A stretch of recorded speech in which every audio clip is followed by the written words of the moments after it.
trying to decide whether holding out for seller financing is a viable strategy or just a waste of time. Sure. Pretty good question. I like it. I like it a lot. Yeah.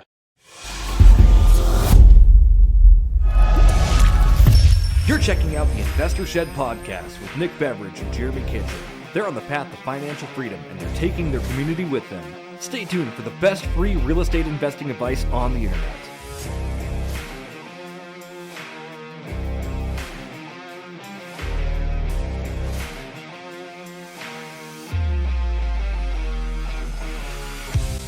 Welcome back to the Investor Shed podcast. I'm your host, Nick Beveridge, here with my beautiful co-host, Jeremy and Kitchen, the Spouse Biter. The Spouse Biter, especially if you don't leave us 5-star reviews on Apple Podcasts or Spotify. I'm coming for you. I know where you live. I'll bite your dang spouse.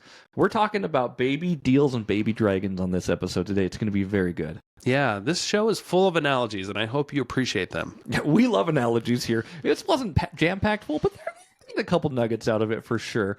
What I love about it, again, we're using other people's resources or little money for little down payments or little bits of, partnership investing to help grow your nest egg or help to make you invest in bigger and better deals. Yeah, we don't really say it out loud, but this show is mostly about like low down real estate investing and the idea of trying to, create an account and let it compound over time and let it grow into this big, monstrous dragon. Low, low, low. Yes, because a dragon will just keep growing and keep expanding. That's right. And it's the only analogy we can think of. We don't say just feed a little baby till it gets fat and turns into a little brat teenager and then it's an adult and then it dies. Right. An account with compound interest will just keep growing and it can live on. Speaking of growing and expanding, though, what should we be putting in our bellies? What should we be putting in our bellies to be growing and expanding today? Man, I've said it once. I've said it before. I'll say it one more time. Party peanuts. Party peanuts. Yeah, all day.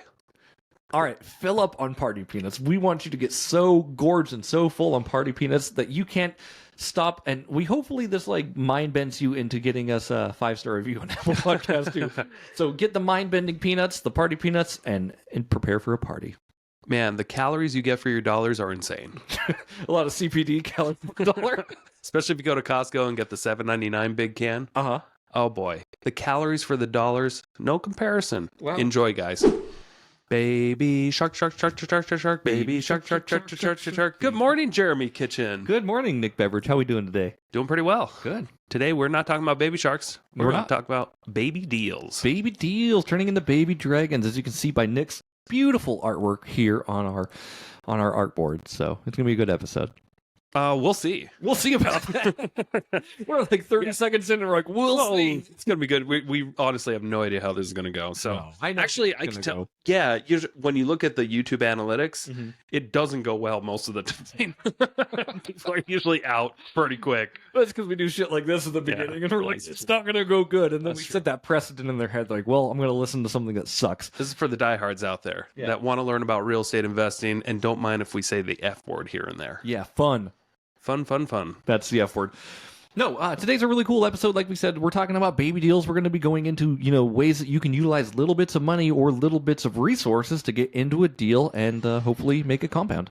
Oh, yeah. Oh, yeah. We're also going to be answering one question from the audience because that's the kind of audience we have here. We'll ask, hey, who wants to ask the show something, and we'll talk about it. Thanks, Dave. We'll get to you. Yeah, we'll absolutely get to you, Dave. But also don't alienate the audience because, if anybody ever has any questions that wants them answered live on air, please just go ahead and comment on our YouTube. Or you know what? Write down my social security number and commit some fraud, and then I'll call you back based off who gives me fraud. I had fraud on my credit card this week. Oh, no. Sorry to hear about that. Oh, it's okay. Did you get it wrapped up? Yeah. SDC was like, we'll take care of it, buddy. Oh, man. Yeah. Speaking of fraud, let's talk about real estate. Let's do it. So the reason why Jeremy particularly brought this subject up, I thought it was a great idea, wanted to talk about baby deals, is because a large amount of the people listening to this podcast probably hasn't really been in a deal yet, and they want to figure out how can I take some small steps to get on base. And I think that's a good analogy. Yeah. If you've ever watched that movie. Moneyball. he gets on base. They built a team of people that get on base, and then they got to the World Series. Yep. And it's Brad Pitt and Jonah Hill, I think. Not one of the Jonas brothers, but Jonah Hill. Brad Pitt's always like, and what is he good at? And Jonah Hill, he gets on base. He gets on base. They basically just construct this team of people who are good at, not hitting home runs. They're not the most athletic people, but they're just solid. Yeah. Yeah.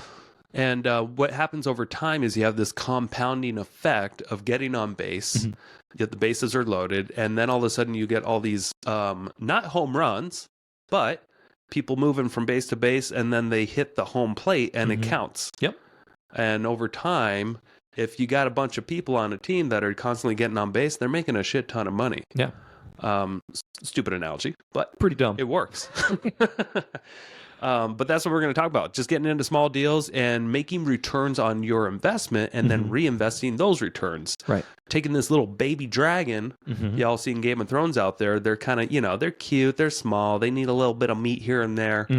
But if you don't feed it, they die. Right. But if you continue to feed it over time, these dragons get humongous and they don't stop growing. Right. They will just keep growing the more you feed them, or they'll feed themselves eventually. Right. They get to that point where they definitely start feeding themselves. And what Nick's trying to get at is, like he wants us all to kind of be Daenerys Targaryens in this situation. Like we want to be the dragon leader and we want to be the one in charge of the dragons. How do you do that? You get yourself a damn dragon. Yeah. You just got to feed a little bit at first. And then, you recycle. Whatever returns that you get, you put it back in. Put it back in. Try to get a day job on the side for your regular income. But anything you make in the real estate investing world, ideally you're constantly reinvesting that money. That way your pot gets bigger and bigger and it keeps expanding. Man, I freaking love compound interest. I know there's tons of ways to make money in the world, but like I love when my money sits and it does a thing and then money just comes back to me. Yeah. Without any risk, of course, but that's just another topic. But yeah, I love compound interest, and I'm sure you do too. And this is the best way to get started is just to start. Yeah. Let's kind of break it down though a little bit, Nick. So I've done a handful of real estate deals in my life. You've done far more than me. What's the smallest deal you've ever done? Like, what's the smallest amount of capital you've ever put into a deal? That is a good question. Now, there a couple of things come to mind. I mean, the smallest amount I've ever put into a deal is zero. I was going to say the answer should be zero because I've done it's actually been negative. I remember I've done a few deals where like I show up to the closing table and I walk away with a check. Yeah, that's true. I make money when I buy a property, like literally money. Now that money should be used towards the property. Sure. Which of course it was. Use it on the property. Yeah, I don't commingle. No. Tom Robinson's shaking somewhere right now. Speaking of commingling, let's touch on that subject real quick.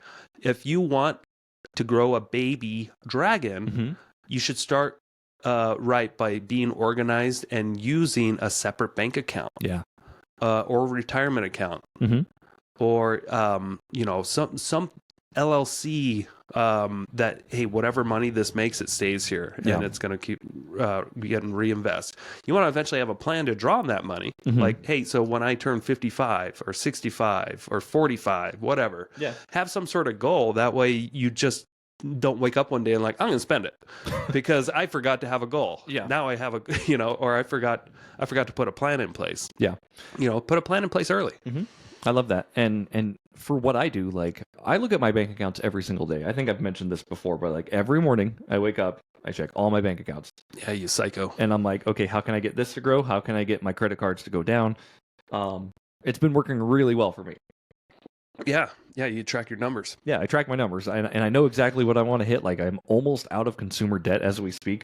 Yeah, and that's a discipline all in itself, just to kind of know where you stand. Yeah, like do you actually know how much money you spend every month? Do you know how much money you make every month? And do you know exactly where that money's going? Right. Hard for a lot of people to figure out, including myself. Yeah, it's a hard tactic for sure, and it's. Everyone's goals are going to be different, of course, but it's important that you have a goal in mind. Is it to pay off debt? Is it to buy a rental? Is it to partner in deals? Have that goal in mind and really start, chonking away at that goal. Yeah. So why don't we give an example, huh? Mm-hmm. Yeah. So and I'm gonna intertwine this with one of Dave's questions here. He has a few questions, some about new construction, but then he asks about seller financing. So I'm gonna get into that, and we'll tap on the new construction later. Yeah. But Dave from YouTube asks, let's see here. Are you aware of any lower down payment options on new build investment properties with your network? How often do you come across seller financing deals? So seller financing deals, I'm guessing this is not necessarily new construction. Sure. How often do you come across these seller financing deals that are open to a lower down payment? I'm trying to decide whether holding out for seller financing is a viable strategy or just a waste of time. Sure. Pretty good question. I like it. I like it a lot. Yeah. I'll tell you, Dave. I would always keep it as an option, but not as a main strategy because, for instance, me personally, I've been in this business for almost 15 years.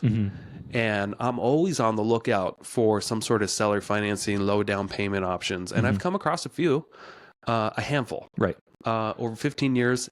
And I do this every day. I'm always looking at deals. I luckily stumbled upon one a few weeks ago that I closed on last week. It was a house in Hayden.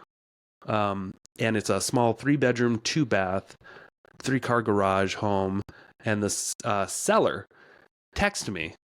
And she said, "Hey, I've got this property. I don't want to list it, but if you have a buyer, I'll pay you $5,000 if you bring me somebody. I'm willing to do seller financing for 30 years." All these flashes in your head. I was like, ding, yeah, ding, ding. With $20,000 down. And she wants $435,000 or $439,000 for this house because that's what the assessment value is. It's actually worth a little bit more. Not by much, but when I did a CMA on it, I saw that pretty solid. It's worth $450,000 all day long, and that was in its current condition.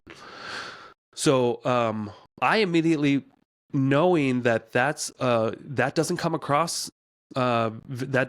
around very often, I said I would like to check that house out, and she said, "Oh, okay, great." I'm like, "Can I go see it?" It's Monday. Yeah, I was in Canada at the time. And she said, "Sure, I'll set it up with the tenants." It was tenant occupied for 18 years. She was renting it for $700 for a while, and then upped it to $800. And then the tenants decided to move out. They were in there for 18 years. Can I pause you real quick? Hey, Coeur d'Alene, are you ready to take your real estate game to the next level? Join us for an exclusive 2-day real estate investing seminar right here in Coeur d'Alene, September 21st and 22nd. We have an amazing lineup of guest speakers that are traveling out here to teach you everything you need to know to succeed in real estate investing. That's right. How to find a deal. What is a good deal? How to form an LLC. What tax strategies do I use? We'll dive in on how to wholesale real estate, how to do fix and flips, and how to purchase long-term rentals. And that's just the beginning. We're also going to dive into self-storage units, property management, and how to invest out of state. Hey, Nick, what's the market going to do in 2025? I don't know, but we got Kathy Fecky from Bigger Pockets coming to forecast the 2025 real estate market, and we're going to talk about how to create those business leverage systems. Plus, we're going to learn how to get your mindset right. What's a short-term rental versus a mid-term rental? How do I build passive income, or should I be building massive income? What to do? What do we do? I don't even know what to do with my hands. I don't even know what to do. We're going to learn. I'm telling you, this is an opportunity you do not want to miss. Tickets are limited, very affordable, and you do not want to miss networking with these amazing people going to be at this event. Yes, so hurry. Run. Click on the link. Go to northidahorei.com and click on the 2024 Fall Conference tab. Get you signed up. They're going to sell out, I promise you. It's gone. It's going to be gone. Bye-bye. Yeah, $800 in Hayden, Idaho sounds preposterous. What's fair market value on that rent? Probably $1,900. So, I'll tell you what it will be. Okay, yeah. After I'm doing an interior paint job, I'm changing out the countertops, and a couple of bedrooms need new carpet. Okay. All the light fixtures I'm swapping out, and I'm swapping out all like the hardware in the house. Sure. So it's getting a fresh update. The I'm oil, spending oil rub bronze on it? black. Oh, black. Yeah, okay. oil rub bronze going out of style. Oh, going out of style. Okay, good to know. I'm spending about $10,000 in addition to this down payment that I put in, which I'll get into later. Yep. But it should run for at least $2,600. Wow, I was even low. Yeah. Yeah, so it was a third of what it should have been. Wow. But the problem was that this seller was friends with the tenants. She was good friends with them. Wanted to cut them a good deal. She was not running a business. She was giving the friend discount there. Yeah, but I mean, she made in rents more than what she paid for the house. Wow. Over the last 18 years. Okay. So it wasn't even a bad deal for her, but it could have been much better. Yeah. The deal she gave me was 30-year financing, 5% interest. Oh, I love it. 5%. That's 2 percentage points lower than prime. Yeah, they current prime right now. It made my payments $2,300 before taxes and insurance. I know after taxes and insurance, my insurance. I finally got the quote yesterday, even though I closed. My insurance guy, he screwed up. That's okay. Anyway, $58 a month for the insurance. So there, and then the taxes, I forgot. I think it wasn't too bad for $1,500. So probably another $115 or so for taxes and insurance. We're somewhere in the neighborhood of $2,450 a month. Is my actual cost to hold this house, plus utilities. I'm going to put the utilities on the tenants when I go to rent this out, but I want it to cash flow at least $50 a month. Sure. Yeah. That's my goal. That'd be cool. Okay. And I know if I didn't do the renovation, it would rent for about $2,400. The reason why it would rent for a little bit higher than the average home is because it has a 3rd-car garage and RV parking. Nice. Something that in North Idaho people really want. And there's not a lot of rentals that have that available. So people that have the RVs and have the extra stuff can usually afford a little bit more in rent. Sure. So that's the long answer to your question. Yeah, no, I love it. That's great. And to kind of just piggyback off that, of course, the question is, are you seeing any options out there for seller financing with low down payment? Like what Nick said, yes, he comes across them, but Dave, I will almost caution you, don't put all your eggs in this basket unless you're marketing or actively finding this stuff, because these deals they kind of come randomly, and if you're not involved in the business, or if you're not involved in the game, some other investor is just going to take that deal. Yeah. And I got to caution, I do this full time. So, I mean, if you're out there, if you have a full-time job, and if you're just kind of looking at the MLS, what's available, you're never going to see seller financing over 30 years, right. On 5% very, very rarely. You can always make those offers. You can, absolutely. So you can ask a bunch. It does. You're firing in the dark at that point, though. Yeah. Most people on market, they just want to get rid of the property. You're welcome to ask, and you're welcome to ask your agent to see if they would even entertain an offer.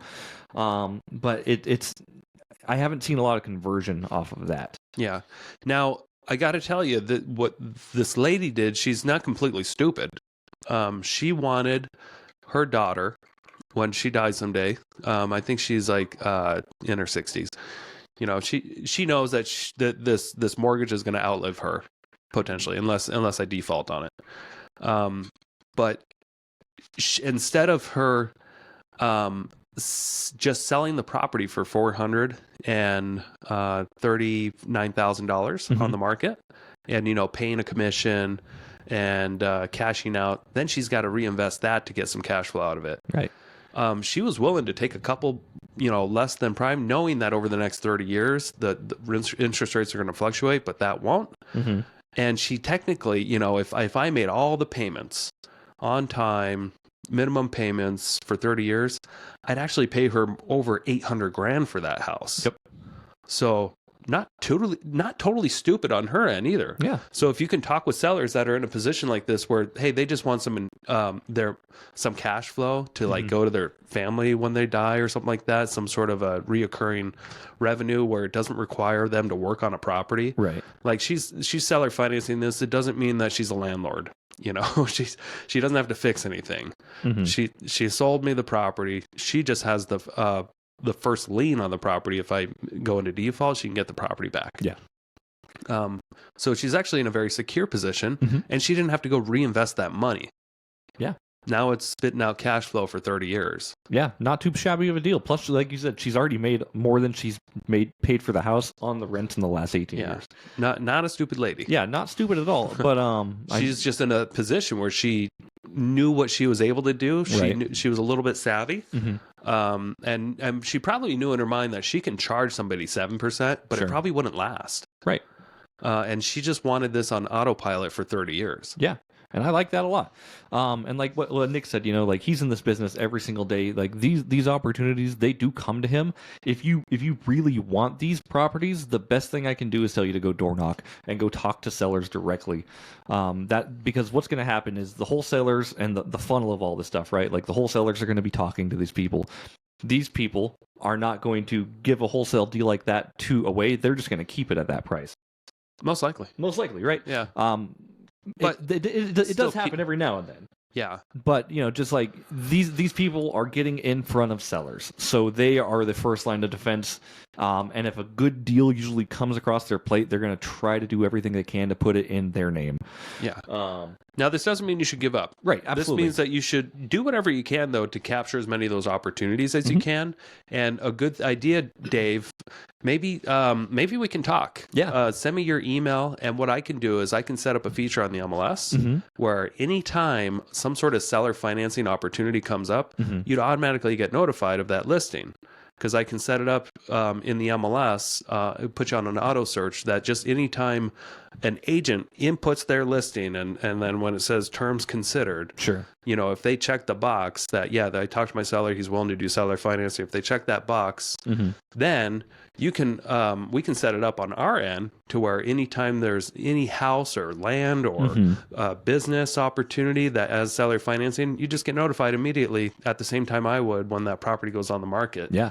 And then we can inquire about how much do they want down and all that stuff. And so do what you can to get those opportunities in front of you by at least starting with that. Right.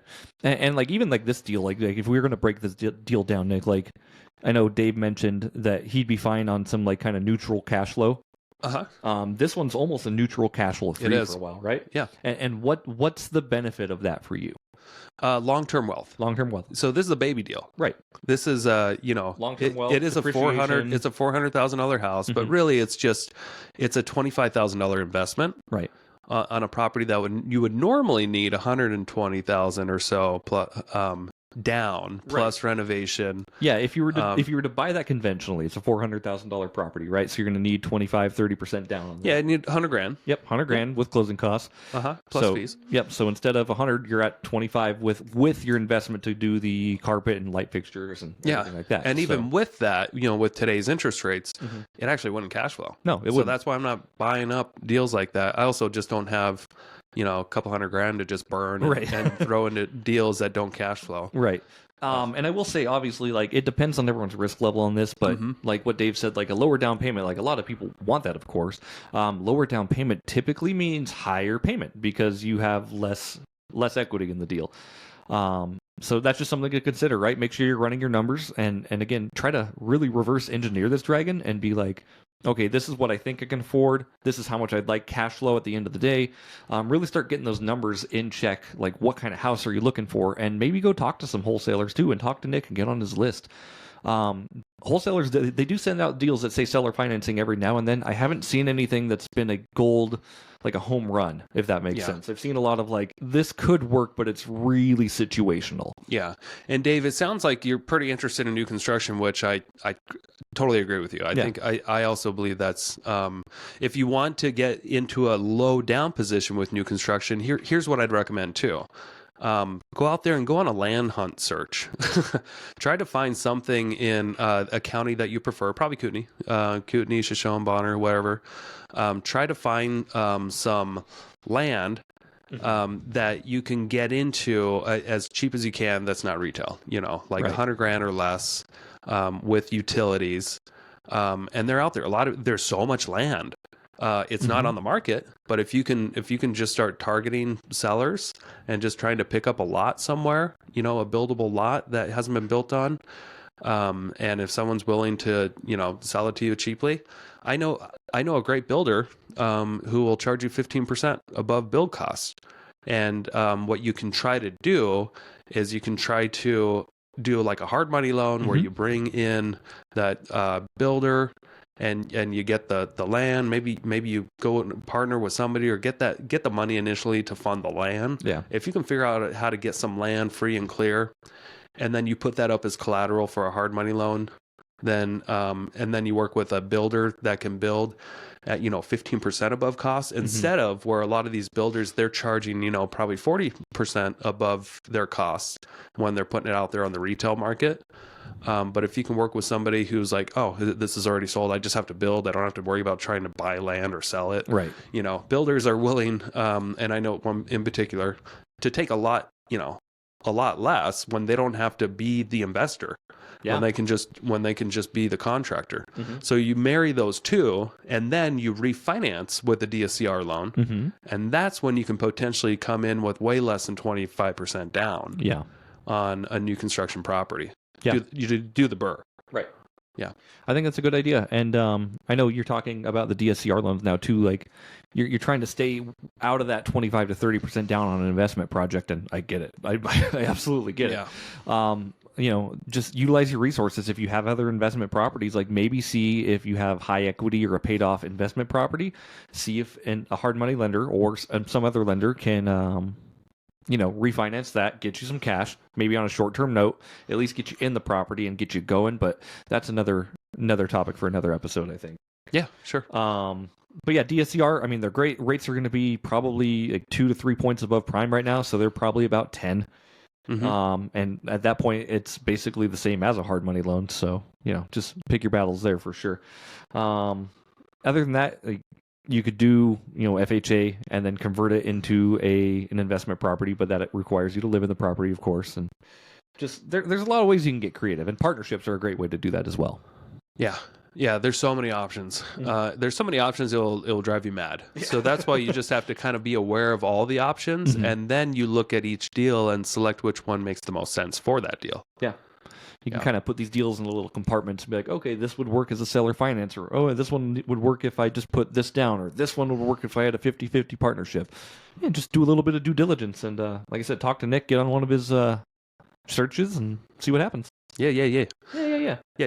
Okay, so let's get back into baby dragons. How do you create a baby dragon, and then how do you start feeding it? Ooh, how do you create a baby dragon? I think I'll tell you what I did. Let's do it. Can I interrupt you? Please do. So I finally set up a Roth IRA. Thank you. Yes, and I funded it. Thank you. I had 7,000. I'm like, finally, I'm just going to do this. And the reason why I'm excited about it is because I know I won't spend it because I can't. Isn't that great? It's a Yes. cool, I love it specifically for that reason. Like, this money has gone in here, and if I touch it, I get screwed. Yeah. And now, because I'm an obsessive weirdo about this stuff, it's going to be like a game to me. How much can I grow this thing? And can I show it off later? 10 years from now, what can I turn that $7,000 into 10 years from now?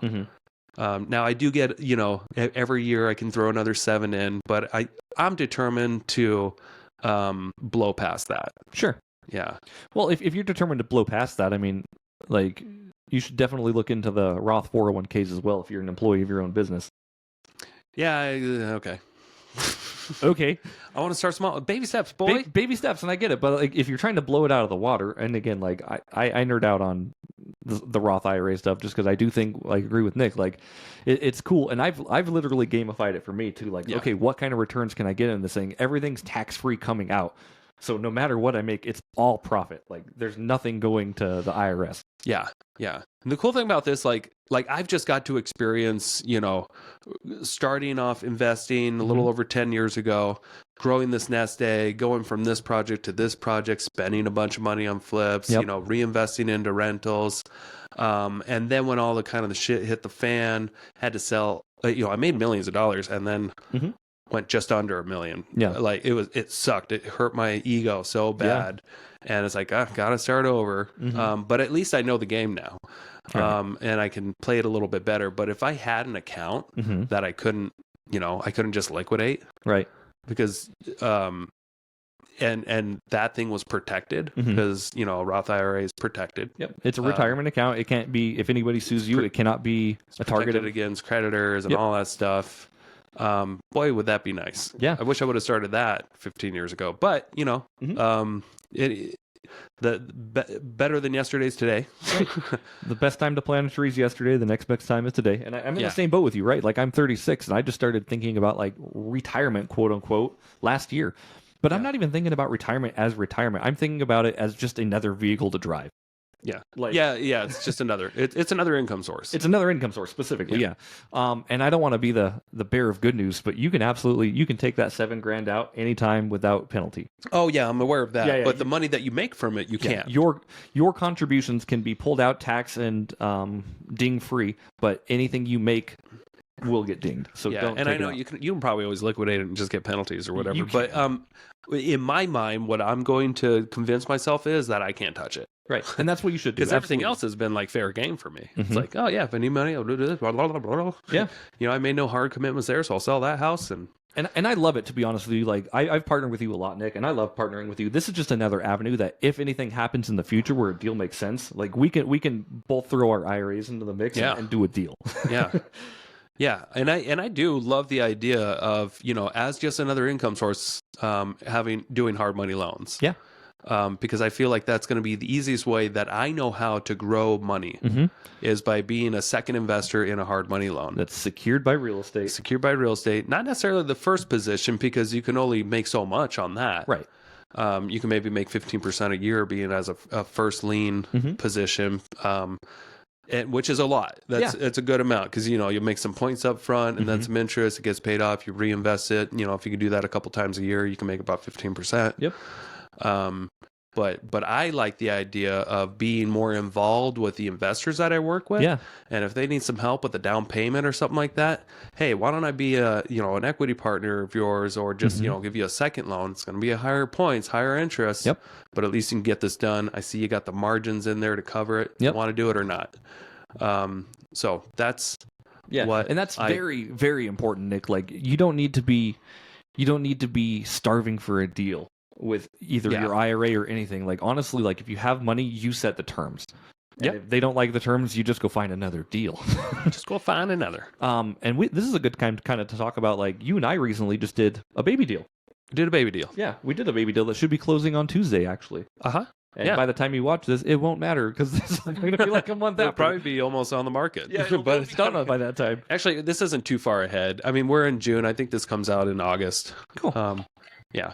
So that's okay. Well, either way, like let's talk about that deal that we did. So what really happened was Nick came to me. He has an investor who was going to be buying a property out in Priest River, Idaho. He was asking me, he's like, would you like to fund on this?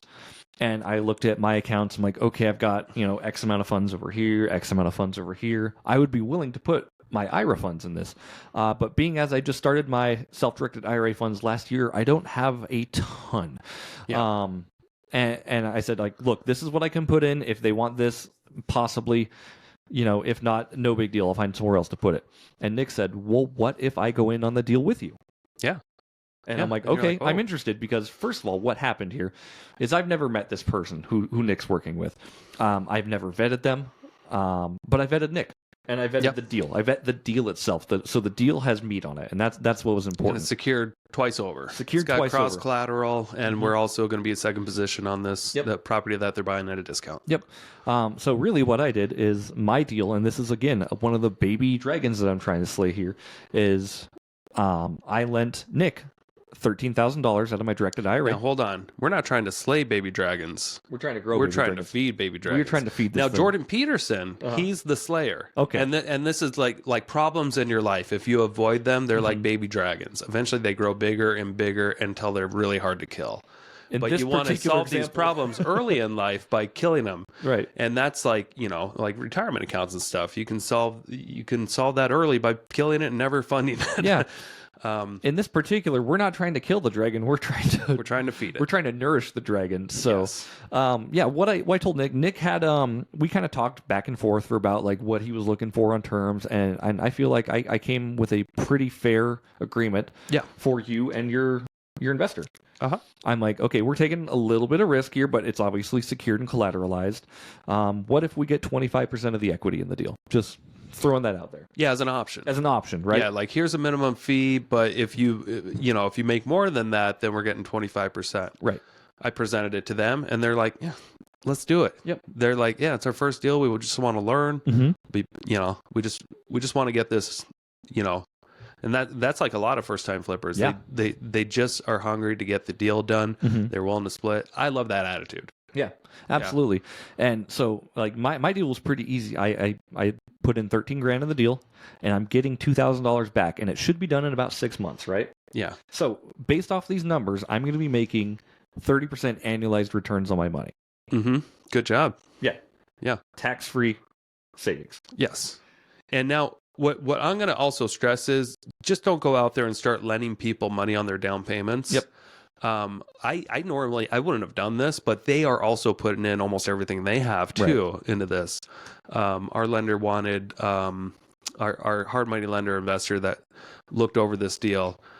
He wanted the cross collateral. He also wanted like 50 grand down, something like that, 40 or 50,000 down, plus points and all that stuff, because it was a little bit of a riskier deal, even though there's definitely meat on the bone. Sure. But it's in a rural area, it's a manufactured home. Yeah. We were able to like do whatever we could to mitigate those risks. But the fact that the investors were also putting money, almost everything they had, like 20 grand into that. Yep. It made me confident, like, okay, they're not just going to walk away from this. Right. Because who would? Right. Who would put everything they have in their retirement and all the funds they have into a project that's, just a few blocks down from them and then walk away from it? Right, exactly. And that was part of my comfort in the deal, to be honest with you. Nick called me and he's like, they're putting in this money. If you put in this, I'll put in this. And Nick going in with me made me feel that like he's confident enough to make this deal happen. Yeah. And I'm confident if it does, if it's a catastrophe, we're in a good position to where we can still save our butts. Yep, absolutely. I mean, like with them bringing a little bit of money to the table and with the hard money loan, like if it sells, we'll get paid out. Yep. And, again, this was just a baby deal. Like this was something that I invested a small amount of cash into.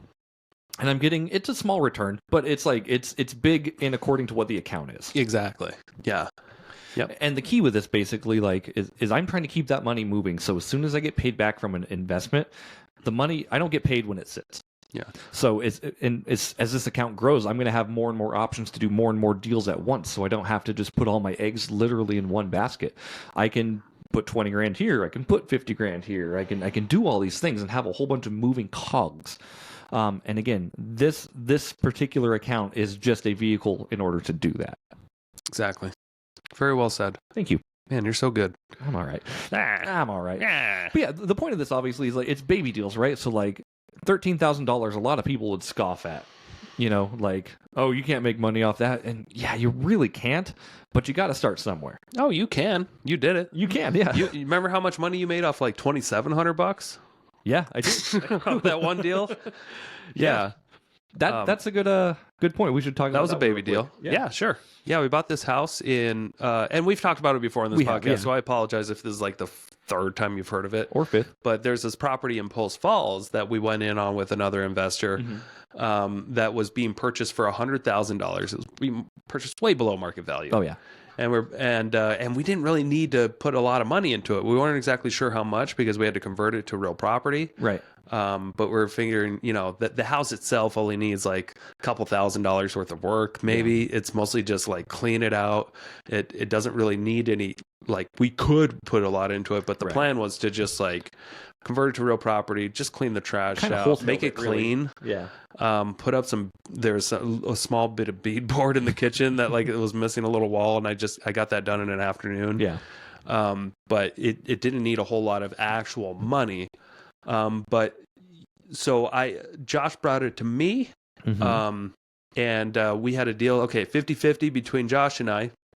Josh, you brought the deal to me, and you're going to convert this to real property. That's your job. You've done it before. You know what to do. You know the contacts. You know what engineer to use. Yep. You know what to do at the DMV. Blah blah blah blah. He's like, all right, I got that. And then I needed to come up with, how are we going to fund this, and what are we going to do to the property, and how much are we going to sell it for? I'm going to sell it, all that stuff. At the time, I didn't have a nest egg. I was going through deal hell. Yeah. And deal after deal. You were doing a lot of deals at that point. And I was way over budget on everything. I just did not have any extra funds to put into this. So I brought on Jeremy. I'm like, hey, Jeremy, you want to invest some money in this? I'll give you a 10% equity stake in the property out of my 50. And the numbers look pretty good on this, man. You could make quite a bit in returns, and all we need is up to 10 grand. And you were smart. You're like, I'm going to cap it at 10 grand. Yeah. Do you remember that? I do, and I try to do that on a lot of my deals, especially if I'm lending. I'm a lending partner in the deal. That way, like, I know my risk and I know where my risk is capped. A lot of times, investors will need more capital, and you make it work when it needs to happen. But like, I like to put my foot down sometimes. Like, okay, if you think it's 10, put your money where your mouth is. Yeah. So on that property, we got lucky. It didn't need that much money. Usually I always go over by a bunch. Right. And that's why I wanted Jeremy there. Is like, Jeremy's my insurance guy, basically. Yeah. He's the insurance. Like, hey, if we end up needing more money, I just don't have it. It's going to suck. Yeah. There's only so many credit cards I have. Right. But at that point, I said, we had an insurance policy with Jeremy. Hey, we've got up to 10 grand to spend on this property if we need to. Yeah. Even though it's probably only going to cost, 5 grand or so. And we're even half of that. I think I even put in the terms, like, if you guys need more money, I do need to do like a different equity split. Like we need to renegotiate the contract at that point. Like, I was willing to put in more for more. Yeah. So we did a joint venture agreement, and instead of we've learned over time that it could be looked at as a syndication if you have somebody that's simply just putting in money into your deal and not doing anything else and expecting a return. Maybe you're wrong about that, but that's what we heard. So in our joint venture agreement, Jeremy's also doing a little bit of activities. He was going to help just trash out the property. Pretty simple. Spend a day or two getting some trash out. You did more than that. I did. You came back and helped out with other little things. We put some peel and stick tile on the floors and just kind of made it FHA ready. Try to under-promise, over-deliver on mine. Yeah. But you ended up, you took that $2,700 and you turned it into 13. You made a $13,000 profit. $13,000 return. And what I loved about this property, like, I funded this with my HELOC. So for anybody listening, like, that was not my money. Yeah. That's an infinite return on the bank's money. Yeah. So you used other sources. You leveraged out. I leveraged out my $10,000 basically. Yeah. Nice. I took a $2,000, $2,700 loan from my HELOC and got paid back total, $15,000, including what I put in and what I won. Arbitrage, baby. Arbitrage HELOCs. No, it was great. And again, like, when I did this, I'm like, yeah, we'll go up to 10,000. But what I'm going to do, I'm not just going to give you the 10,000. Send me the invoices of what you need, and I'll just pay those. Okay, that's good. Yeah, that's what we did on that deal. Yep. And that's why it only ended up being like $2,700. Baby deals, baby. Baby deals, baby. You grew into a teenager there. That one, he grew into a teenager for sure. Which, it all got funded back into other deals, of course. I don't know what happened to most of that stuff. Hey, quick commercial break here. Thank you so much for listening to this podcast. I really do appreciate it. If you want to give back, let me help you buy a house, or I can help you sell a house. It's the only way I make money when I'm not investing in real estate. I don't make money on this podcast or the events I do, but I do make money only when I help people buy and sell houses. So if you're looking for your next investment and you're here in North Idaho, I want to help you personally. If you are not in North Idaho, I can still help you out. I have a vast network of referral partners all across the country in Keller Williams Realty, and I can find the right real estate investor savvy agent for you so you don't have to. It doesn't cost you a thing. Thank you for your support. Back to the show. But the bank account where we have our blooming cactus, like, that's grown a lot, and that has a lot of money just sitting in it right now too. I'm like, I'm pretty liquid. That feels really good. Yeah, it feels good and bad. And there was another deal you were part of out in Priest River, where you also I think you were capped at 25,000. Yep, something like that. So that's a pretty low amount in the real estate world when you're investing in properties. In North Idaho. Jeremy was willing to be a partner at 25% for 25 grand. And I think you were capped at that, right? Yep. Yeah. And then how much did you make back on that? That one, I think we made like 16. You made 16? Yeah, something like that. So what kind of return is that? Depends on how long we had the deal. I think it was like 8 or 9 months, right? Let's see. So That it was is like 41 total. 16 divided by 25. 64% return? Does that make sense? Yeah. 64% return. 64% return. Mm-hmm. How many years did it take for you to get that? 9 months. Wow. Baby deals, boy. Baby deals. And my strategy on this stuff 64% return. How, do you do that in the stock market all the time? all the time. Now, was that a safe investment or was that risky as shit? It was mostly safe. Mostly safe. Mostly safe. I mean, obviously, like anytime you're investing in real estate and partnerships, like you're at the mercy of almost your partner. And Nick is obviously a good operating partner, so I knew my money was good. I know he wouldn't get into a deal if it didn't make sense. And this is all stuff that when you're putting money in or you're partnering, you analyze the deal. Okay, this is what we're buying it for. This is what the renovation needed. This is what it should sell for. And a guy like Nick has his pulse on the market, which is really nice. I'm always grasping at the market. He's always squeezing the market, Squeezing it for everything it's worth. We're gonna milk the market jugs here. Yeah. No, but like Nick knew the market, right? So he's obviously been a real estate agent for 2 months or something like that. It's 3. 3 months. No, he just ran comps in the areas and he showed me the comps. Like, okay, this is what they're selling for. Similar properties. So even if you put 25,000 and we like don't sell it for like, you're gonna break even easily. Hell yeah. Yeah, we've never lost money on a deal together. No, really shouldn't. Yeah, we spent more money than we should on deals together. Yep. But that's okay. Yeah, the only deals that I've lost money on, like there are good fundamental reasons why I lost. Sure. And it was because it was lack of due diligence, it was lack of character with partners, it was the basic fundamental things weren't really followed. Right. I don't think I've ever lost money on a deal where I've gone into it with like checking all the boxes that you should check. Right. Like, okay, we get an inspection. Good. Are we with people that we trust that aren't going to steal our money? Good. Right. Are we? That's a check mark I like. Yeah. So anyway. Yeah, and I mean, like these are all you hear these deals and you're like, okay, he made 16,000, big deal. He made $2,000, big deal. But look, with the amount of money you put in, though, like we're talking about growing a baby dragon. Right. And same thing with that Priest River deal. Like that was all money for my HELOC. So that 16 grand again was an infinite return. Yeah. That was not money that I'm like missing from my bank account. Yeah. And how much was your HELOC interest rate at the time? At the time, it was probably like 5. 5? Okay, Yeah. so take 5% off that 64. Right. Well, yeah, and 5. And that was an 5% annual. off the 25. Yeah. Or 20. Oh yeah. No, 64% return. Yeah. Okay. Yeah. Yeah. So you still, even with using somebody else's money, you're still making over 50%. Right. Yeah. Pretty good. So not too shabby, right? Yeah. And again, that's just being in a position to, okay, make sure my business has enough money to, if I need to use my HELOC as a partnership, make sure that can self-fund it, and then make sure I get paid back returns that make sense. Yeah, I haven't done anything extraordinary, but I've been extraordinary. Extraordinary. Yeah. Extraordinary. The difference between being extraordinary and between being ordinary and extraordinary is just that little bit of extra. Oh, okay.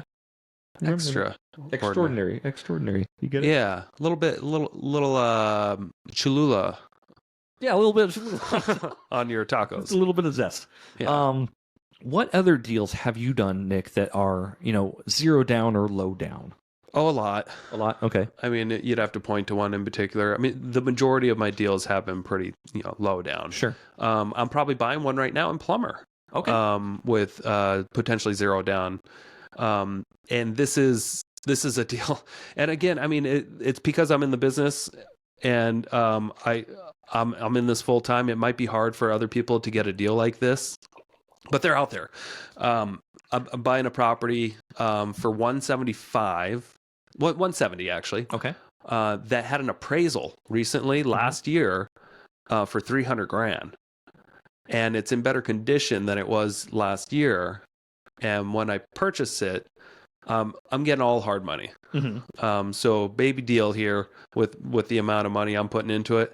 I'm using a baby rental that I have that I got with baby money as cross collateral. I love it. I have a rental that I've had for a few years, and I use just a little bit of money to get into that deal. We could talk about that another deal, or we can talk about it today too, Sure, if we have time. Yeah. But first, let me finish the Plumber deal. I'm using that as my skin in the game. Mhm. I already have a loan against it, but there's $100,000 of equity. Okay. If I were to fail on this property I'm buying at a big discount, if the lender doesn't make themselves fully whole, they still have the rights to make me maybe sell that other property. They can foreclose and make you force the sale of the other property. So Right. Now, is that ever going to happen? I mean, the market would have to take such a big nosedive, and I'd have to be so irresponsible. Right. I was going to say, in order for that to happen, like, you'd have to, like, not ask for extra help from every other, like... Yeah, you could I would have contact me to... and be like, Jeremy, can you help with this? And I'd have to just, like, abandon my family and leave town for a couple of years to actually lose money on this. Right. So, probably not going to do that. Okay, perfect. Probably not going to abandon my family or move out of the area and just let a deal hang out. That's a good way to lose money, by the way. Oh, yeah. So anyway, I might have to go to closing with $1,500. Cool. So I can turn that 1,500 into about 60 grand. Nice. And I'm not going to the property to physically work on it. I might, but I have other people in place that I'm going to be making a lot of phone calls. Right. This is active income, but it's baby money, Mhm. and we're going to grow that dragon. I might use this Roth IRA as if I need. We'll see. We'll see if I can. Okay. I don't know how involved I can be with it at that point. Maybe I can't. I'll say we'll talk after, so we're not being it on air and getting you in legal trouble. But I'll tell you what you can and can't. Maybe do. there's ways around this where I don't have to actually be involved whatsoever. And Basically, I can still have my Roth IRA fund the little bit amount of money that's needed, and maybe it makes some good returns. Now, what you'd have to do, and just being very like cut and dry with this, is what you'd have to do is you can take a manager position in your Roth IRA, Okay. so you can do admin and clerical work. Admin and clerical work. Now, what that means is you can call contractors, you can pay bills, Okay. you can set things up for the property, you can set up a property manager, but you cannot actively go work on the property. Don't have to. Good. That's perfect. Yeah. Okay. You cannot do that, so you can't put any sweat equity into the deal. And I'm not a tax or legal professional here, but like how they would know is beyond me unless you got injured on the job site or something like that. Yeah.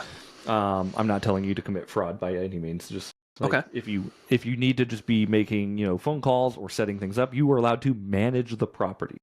Mm-hmm. Okay. Good to know. Yeah. And then I should be buying this in my my IRA LLC, right? And it depends. So I guess it would depend on how much money you actually need. I'm going to get a loan for almost everything. Okay. Cool. I might just have to come to the table with a couple $1,000, which my Roth IRA has 7,000 because Okay. I got to do my contribution, whatever. Contribution. Yeah. Okay. So Contribution and for here's 2024. where it gets weird, right? So on your Roth that has $7,000 in it, you could absolutely do this. So your Roth would need to be on title. Yep. So Totally doable. FBO Nicholas So Beveridge. I made the contract assignable. Okay, perfect. And if so, is it you were under contract right now? Another, not me personally, Okay. but an LLC that I own that's owned by my trust. Eventually, I'm the trustee. Sure. Just make sure you don't get into a commingling thing here where you're taking a commission for assigning the property to yourself. Oh, that's a good idea. No, Yes. I'm not. Okay, so that's specifically on that last deal we did. Why I didn't take a Okay. hard money point or anything like that, because I'd be commingling at that point. Interesting. Yeah. So just make sure. I'm glad you know a lot about this. You can walk me through it. Yeah, I absolutely. probably should still get advice from an attorney. You but really should, but I can give you the base step on it. If you need more money, like if you need more than $7,000, before you start, you should start an IRA or a multi-member IRA LLC with you personally and your IRA. Okay. Yeah, so my attorney, the wealth attorney people, they're setting up that LLC for me right now. Mhm. I don't know if they'll be able to set it up before we close on this property. So Hopefully they're can. setting up the LLC just for your IRA. Yeah. Right. Yeah, so I need another LLC? You would potentially need a multi-member IRA LLC. And Okay. that's if you need to bring any personal money into the deal. Yeah, I don't think I need to. Okay, then you're set. Yeah. Just make sure that you have enough money to cover all operating expenses. If you need to make hard money payments, they need to be coming out of that Roth IRA too. Yeah, the loan I'm getting, the payments are going to be built into the loan for the first 6 months. Okay, and then what happens if it goes longer than 6? Well, then I default. Okay. I'm just making sure. No, you got your ducks in a row, that's a right? good idea. Yeah. Well, I mean, ideally, maybe we can use some of that renovation fund, or I would just renegotiate with the lender. Just let them know what I'm doing. Hey, I'm trying to get all this done for less than $7,000. Sure. Using this LLC, can you help make sure that I do this as long as I stay on budget? Yeah. And try to sell it quick enough. Yeah. I think my lender knows me well enough to work something like that out. Sure. Yeah, you've got pretty good pull strings with your lenders for sure. And that just kind of comes from experience, everybody. Like Nick's done a ton of deals. His lenders trust him. He trusts his lenders, and he creates a almost symbiotic relationship with it. And that's because I refer them out constantly. Right. I mean, if you want people to trust you and work with you more, just refer them out. If they have Send a them business, business, yeah. send them business. I send a lot of people business, and that's why I have a lot of friends. That's true. Yeah. But we'll go into more detail after the show. Okay, Like cool. what you need to be doing on that. So Yeah, thank you. yeah. But just looking at the basic numbers on this, you're buying it for 170. Yeah, buy it for 170. It needs about $52,000 in work so far that I can come. I'm waiting for a couple more bids back to see if I can bring that down a little bit Okay. on some items like paint and siding work and stuff. But a pretty good idea of what I'm going to spend on that, and that's even. I should make around $60,000 Okay. Yep. after everything's said and done if it's sold within 6 months. So 170 on the deal, 50 some for rehab. So I mean 225, 230 right there. Yeah, and I think my lender's just going to charge me 1 point for the loan, and should be able to wrap everything into it. Okay. Now, of course, there's going to be insurance and that kind of stuff that also maybe I can use that $7,000 for at closing. You know, that to actually use this Roth. Is the for point something. being built into the deal, or do you have to come to closing with Might have to come to closing with that, but that's like $2,200. that would have to come out of your Roth? Yeah. Okay. Sure. So just letting you know. Right? Oh yeah. Okay. Yeah. Otherwise, yeah, that sounds like a pretty good deal. Is it just like a single family home? Yeah. Cool. It's a manufactured home. It's a manufactured home. Hey, I had an engineer. I hired an engineer already. Okay. To go check out that foundation because I've learned from the past. You know what? I feel like fuck everything I said before. I'm gonna just keep investing in manufactured homes because I've gone through the ringer so much. Yeah. Why let a good opportunity pass me by when I know exactly what the banks are looking for now? I love it. Yeah. I got the engineer report. I know what it needs to be done. I love it. I know I need to take off the porch and then have a quick reinspection done, and he'll take photos, and then I'll have that letter ready for the next purchaser. There you go. So get off my back about it, Jeremy. I'm just saying, like, I'm gonna need you to get way off my back about buying manufactured homes. Okay. hey, you're buying manufactured homes on real land. Like, this is okay. Okay. It's on an acre. Yeah, obviously, It's if got a you're shop. working with foundation and stuff like this, okay, it's secured on real property. That's okay. Ones in mobile home parks can be beneficial, but you're not. It's your on brother. its own acre. It's permanently tied down to a foundation. It's got the HUD data plate.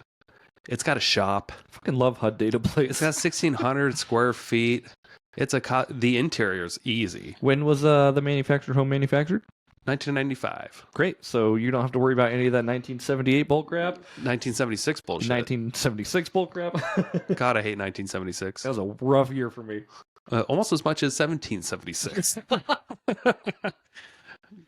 Gosh, do I miss when the British, controlled us? Yeah, that was a rough year for a lot of us. Rough year. People. We were trying to make the dollar currency, and they're like, no, pounds. Yeah, we like pounds. Check out my wig. Clearly, Nick lived through the Revolutionary War. Knows exactly what happened. This is great. No, but I think this is like really good beneficial information for people, right? Like, the point to this episode is you don't need a lot most times, and if you don't have it, find somebody that does have it, and you can keep your cash out of it, or you can keep your resources out of it, and you can partner on a deal in another way. Just get creative and think outside the box a little bit. Yep, think outside the box. Or, don't think too hard about this stuff either. Yeah, really don't. Network with real estate investors at the least. Tell them how much money you have that you'd like to invest, and tell them your goals. Yeah. And see if you can help them with their goals with your goals. I love that. And to be honest with you, just go talk to people. Because what's going to happen is, you're going to talk to somebody, and that person's going to know somebody who knows somebody, and they're going to make a connection to you, and you could possibly get a deal done. Yeah. And you might be thinking to yourself, easy for you to say, you're surrounded by real estate people all the time. I am not. What do I do? Well, I'm going to recommend you start going to networking events. Yeah. And you might want to show up to the fall conference too, the 2-day September 21st and September 22nd. A little pluggy plug in there. Coeur I like d'Alene, okay. where you can network your ass off with over 100 real estate investors and other people in the area, hard money lenders, and you can hear from the best speakers on real estate in the country. Is that your slogan for the event? Network your ass off? That's a good one. That's pretty good. Yeah. Come and network your ass off. I love it. I mean, that's what this game is all about. Yeah. Your network is your net worth. Yep. You can't do it alone. Nobody's ever done it alone. Yeah, definitely utilize your network and other people's networks. Like, I've seen people post on Facebook like, hey, I'm looking for a contractor for this. And everyone spits out like 10 different contractors. And I'm like, well, I'll be damned. Where do I start? Yeah. Cool. I guess I just start making phone calls. And just starting is the key there for sure. Yep. Any final thoughts on this one, Nick? I think let's not overcomplicate this, guys. Yeah. Go determine how much money you want to grow. Put that in a separate bank account. Maybe set up an LLC. We just talked on our last episode, if you haven't caught that, on asset protection and estate planning. I think that's an awesome episode if you want to figure out how do you start those that entity or start a separate account. I think you should check that out first if you don't know where to start. Right. Or go to a better podcast. I mean, there's better podcasts out there on this stuff, but I don't think we did too bad of a job. I think we do great, Nick. Give us some credit. We show up here every single week, and we do the best we can, and we have people who enjoy us. And thank you so much for enjoying us. If you are one of those people who's enjoying us, make sure you go to Spotify or Apple Podcasts. Leave us a 5-star review. 0-star reviews will not be tolerated. He will bite your fucking spouse right in the knee. I want to start doing the podcast episodes like, welcome to the Investor Shed podcast, where if you don't give us 5 stars, I bite your spouse. I'm Jeremy Kitchen. He does. But yeah. And definitely share it. Be like, we want to be like Ed Milet and just share the episode. We just love it so much. Oh, Ed. Oh, Ed. Yeah. Oh my God. What you just said right there about the knee. Oh. No, but we seriously love you all. Thank you all so much for joining us on the Investor Shed podcast, and we'll be back next week. See you guys. Thank you so much for checking out the Investor Shed podcast. If you enjoyed your time, make sure to leave a 5-star rating and review on Apple Podcasts and Spotify. Follow along on YouTube, TikTok, and Instagram at The Investor Shed for shorts and promos about each episode. Do you want to be a guest or know someone who has great real estate investing advice and stories? Reach out to us at theinvestorshed@gmail.com.